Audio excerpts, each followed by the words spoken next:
«Мои знания нужны не только в институте, а в первую очередь на войне». Эти слова Асия Тутаева произнесла на третий день Великой Отечественной войны на заседании ученого совета Ленинградского мединститута. На фронт она ушла добровольцем, просто не представляя, как можно поступить иначе, когда раненым в бою необходима медицинская помощь. Они воспитаны были в таком духе, я думаю, патриотическом. Отец их был русский офицер, царский, то ли подполковник, то ли полковник. В общем, семья она была образованная, семья была. Мать у нее была тетей по отцу, родная тетя Идриса Базоркина. Родилась Асия Тутаева в Насыркорте в 1905 году. Школу окончила в Базоркино, после чего уехала в Ростов-на-Дону поступать в университет на медика. Медицина стала для нее смыслом жизни, с ней были связаны все ее планы и мечты. На 31-м году жизни, защитив в Ленинградском мединституте кандидатскую диссертацию, Асият стала первым ученым-медиком Ингушетии, если вообще не первой горянкой с ученой степенью медика. Она и ее сестра Нина, в то время они, две сестры Тутаевы, и еще две женщины, 4 всего было ингушек, которые имели высшее медицинское образование.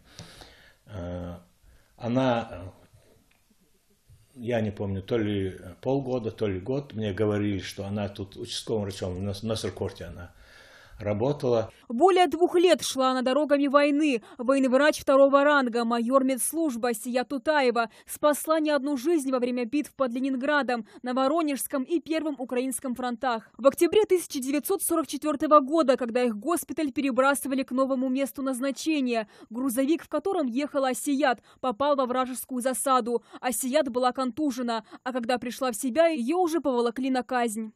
Всю войну прошла с военно-полевым госпиталем, который работал в тяжелейших условиях и в подземных помещениях, при отсутствии, конечно, элементарных таких условий, но делали все возможное и невозможное для того, чтобы как можно больше сохранить людей. Именно так оборвалась и жизнь отважной горянки, но память о ней хранится в сердцах не только родных и близких. Ее имя и подвиг свято хранит весь ингушский народ. Первый медицинский колледж республики уже более 20 лет носит имя Асия Тутаевой. Двор Сузы украшает памятник, посвященный ей. Каждая аудитория пропитана уважением и любовью к мужественной горянке и настоящему знатоку врачебного дела. Помимо учебы она увлекалась музыкой и все свободное время проводила за роялем, который занимает сейчас почетное место в Краеведческом музее. Абсолютно не зажимаясь, могла сыграть любую мелодию.